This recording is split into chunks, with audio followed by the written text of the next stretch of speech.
Assalamualaikum students. Now today in the third lecture I am sending you the solution for calculating median, mean, mode etc. for single value design.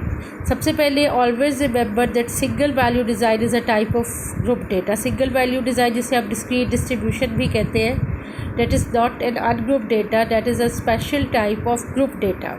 But this design has no space for class boundaries, therefore we can't have L. अगर आप याद करें, for group data whenever you have to find median, mode, quartile etc. you require L for lower class boundaries, but in this case you cannot have L. That's why for the calculation of these 5 quantities, that is median, mode, quartile, percentile and decile, again just for these 5 quantities, because we don't have L, we have to rely on the formula of ungrouped data. इसमें ये याद रखना है कि only सिर्फ ये जो 5 quantities है, that are median, mode, quartile, percentile and decile, these are only 5 quantities that require L for their calculation. We don't have L in this case, that's why we have to rely on the formula of ungrouped data. ये ungrouped data इसलिए नहीं है कि data ungrouped है. Data is a special type of group data, but we don't have L and we have to calculate all these 5 quantities. अगर हम इनके group data के formula देखें तो उसमें L की requirement है, but we don't have L. That's why for this particular single value design we have to use formula of ungrouped data for the calculation of these 5 quantities: median, mode, quartile, percentile and decile. Only these 5 quantities. But for all other quantities like mean, standard deviation etc. we have to use formula of group data. सिर्फ और सिर्फ ये जो ungrouped data के formulas है that are used for only these 5 quantities, that are median, quartile, percentile and deciles and mode.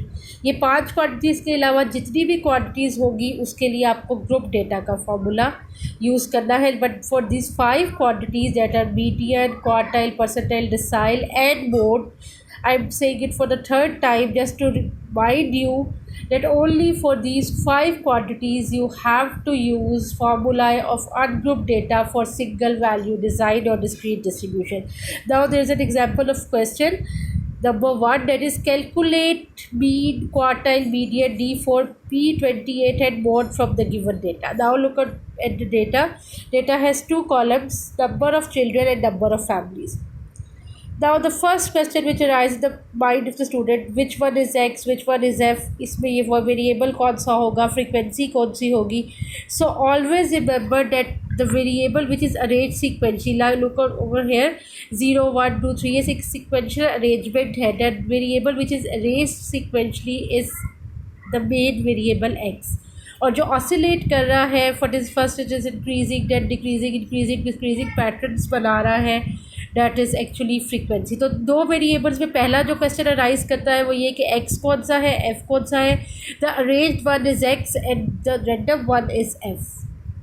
Number 2, how to identify कि ये discrete data का क्वेश्चन है, डिस्क्रीट डिस्ट्रीब्यूशन का क्वेश्चन है या ये मल्टीपल वैल्यू डिज़ाइन का क्वेश्चन है. Just first check the nature of the variable. अच्छा, इस वाले वेरिएबल को चेक नहीं करना, you have to check the one which is sequentially arranged.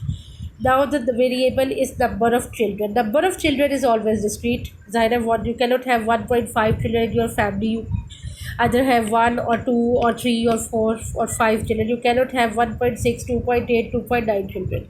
So this is discrete. First thing, the one, each class is represented by a single value, that's okay.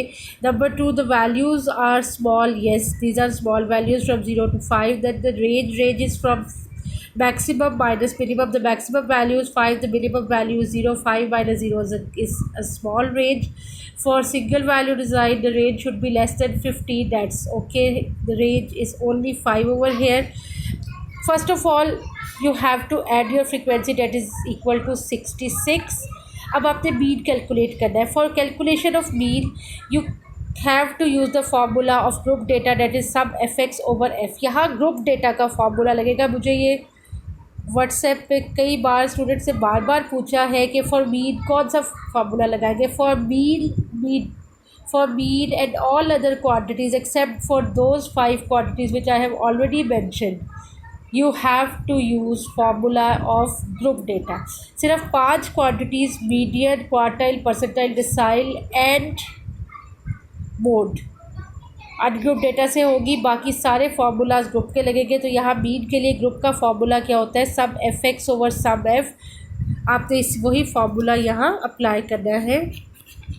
Now you can see for mean you have multiplied f and x, you will get sum fx and sum f is 66. Just put it the formula and you will get your mean. Now the main thing is median. For median आपको x और f given है। First of all for median you remember कि आपने कौन सा formula लगाना है जो अनग्रुप डेटा का है, that is n+1/2। For median over here you will use the formula of ungroup data, that is n+1/2 value. Now सबसे पहला क्वेश्चन, सबसे ज़्यादा गलती जो स्टूडेंट्स यहाँ करते हैं, they identify the case okay, they identify the formula that's also okay, but whenever they write n, यहाँ गलती कर देते हैं। n is not equal to the number of values. Usually students क्या करते हैं, just they write 5 over here, 5+1/2। No, n is not x, n is not equal to the number of classes. कुछ लोग इसको 6 लिख देते हैं, these are 6 classes, so n is 6। Please remember for group data n is equal to sum of f, summation f n जो है इस frequency के सम के बराबर होता है, और वो आपने शुरू में ही देखा, that was equal to 66। Now after that you have to find the cumulative frequency, and cumulative frequency क्या होता है, that is sum of frequency.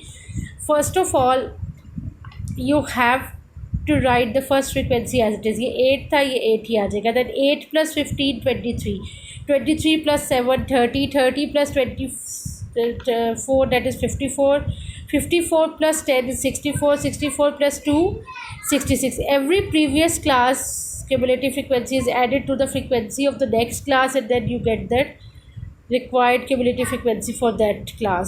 Her previous वाले को next पे ऐड करता जाना है, तो आपके पास cumulative frequency आ जाएगी। And always remember for cumulative frequency जो इसकी last value होती है, that is always equal to sum f। और बार बार बता रही हूँ, don't do this time कि दोबारा ये गलत हो। n is equal to sum of f, that is 66। Now यहाँ मैंने बहुत क्लियरली लिखा है n is equal to sum of f for group data.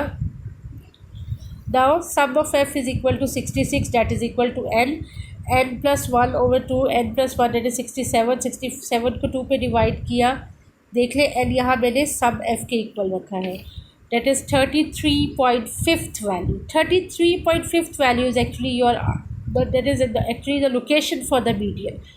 आपको याद होगा फॉर अनग्रुप डेटा हम इसको फिर मीडियन में लोकेट किया करते थे। Now for location what you have to do, you have to use the cumulative frequency. इसको ढूंढने के लिए आप क्यूमुलेटिव फ्रीक्वेंसी की हेल्प लेंगे। यहाँ आप देखें आपका आंसर है, you can C over here that your answer is 33.5th value. 33.5th value को हमने लोकेट करना है क्यूमुलेटिव फ्रीक्वेंसी में। द फर्स्ट इज़ 8 33.5 को नहीं लोकेट कर सकता। Second one is 23, not possible. 30 is again not possible because your value is not 30, that is 33.5। मुझे ये भी बार बार व्हाट्सएप पे मैसेजेस आते हैं, if the value is 33.5 then what will you have to select, either the nearest number or the next high number। याद रखिएगा कि जब आपने क्यूमुलेटिव फ्रीक्वेंसी को लोकेट करना है, आपने नियरेस्ट नंबर नहीं देखना, you have to find the next high number. या तो आपको 33.5 एग्जैक्टली मिल जाए डेट्स वैल्यू, लेकिन वो पॉसिबल नहीं होता आमतौर पे। Then what you have to do, you have to choose the next high number. इसी में क्लासेस में भी आपको बार बार बता चुकी हूँ, again and again I tell you कि नंबर अगर आपका 33.5 है तो देखने में ये लगता है कि ये 30 के नियर बाय है, तो 30 वाली क्लास सेलेक्ट करें। But remember this is the maximum point which a class can hold. वो 30 से आगे एक्सीड नहीं कर सकता। आपका आंसर है 33.5। 33.5 30 वाली क्लास में लाए, नहीं कर सकता, it will lie in the next higher number that is 54। तो जब क्लास लोकेट करनी है फॉर ग्रुप डेटा भी आप बार बार पूछते हैं, ऑलवेज रिमेंबर कि जब क्लास लोकेट करनी है तो नेक्स्ट हायर नंबर देखना है in the cumulative frequency. 33.5 was our answer, so we used 54, the class which had 54 cumulative frequency. इस क्लास को मैंने आइडेंटिफाई कर लिया, इस क्लास को स्टार कर दिया, दिस इज़ मीडियन क्लास, और इसके सामने जो एक्स वैल्यू है that is 3, this is your median. ये गलती भी अगेन एंड अगेन स्टूडेंट करते हैं कि after locating the class they write the answer equal to 54, that is not your answer. Answer is always lie in x. Class आपने यहाँ से identify करनी है नेक्स्ट हाई नंबर लेके, बट जो आपका आंसर है वो एक्स होगा, एक्स वैल्यू में होगा जो उस क्लास के सामने लिखा है। जैसे यहाँ 54 है तो आपका जो आंसर मीडियन का होगा date is equal to 3।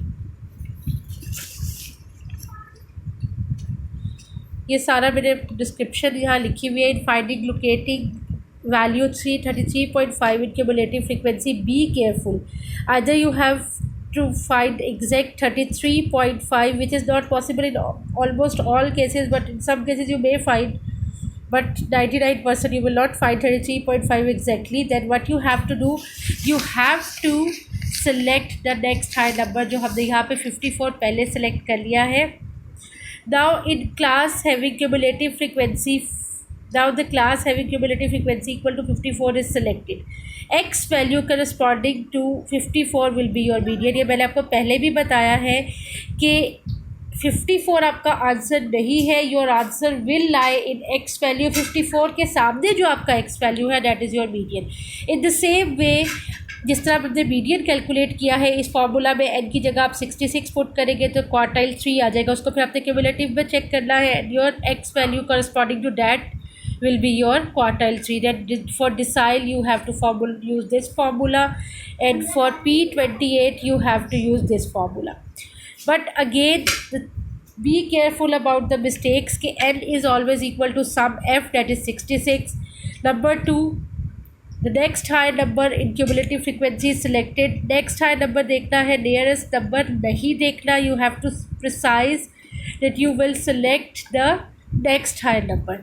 The third thing जो बहुत ज़्यादा गलती होती है वो जो आपका आंसर क्यूमुलेटिव फ्रीक्वेंसी का होता है उसी को आप आंसर समझ लेते हैं। No, the value correspond, x value corresponding to the particular cumulative frequency आपका आंसर होगा। Now the last thing is mode. Mode is defined as the most frequent value in statistics. आपको डेफिनेशंस बार मैं करवा चुकी हुई हूँ। दैट मोस्ट फ्रीक्वेंट वैल्यू जो सबसे ज़्यादा आएगी value that is your mode. Mode is the most frequent value in the data. तो यहाँ पे आपको मोड के लिए फार्मूला अनग्रुप का ही लगाना पड़ेगा, ग्रुप का फार्मूला नहीं लगेगा because for mode you don't have L. For mode you have to rely on the formula of ungroup data, लेकिन बदकिस्मती से मोड का अनग्रुप का कोई फार्मूला है ही नहीं। You check your mode by inspection in ungrouped formula, in ungrouped data। तो यहाँ इंस्पेक्शन कैसे होगी, जिस वैल्यू के सामने मैक्सिमम फ्रीक्वेंसी लाई करेगी that will be your mode. Most frequent value होनी चाहिए। मोस्ट फ्रीक्वेंट का मतलब सबसे ज़्यादा आने वाली। मोस्ट फ्रीक्वेंट मीन्स सबसे ज़्यादा आने वाली, और सबसे ज़्यादा आने वाली वैल्यू वो होगी जिसकी फ्रीक्वेंसी मैक्सिमम होगी। Now you can just look at the frequencies 8, 15, 7, 24। जो हाईएस्ट फ्रीक्वेंसी है दैट इज़ 24। तो ये क्लास आपकी सिलेक्ट हो जाएगी, और जो इसके सामने वाली एक्स वैल्यू होगी दैट इज़ योर मोड। जो मैक्सिमम फ्रीक्वेंसी है वो क्लास है, और जो एक्स वैल्यू उसके कॉरस्पॉन्डिंग है दैट इज़ योर मोड। और यहाँ पे आपका मोड क्या है, 3।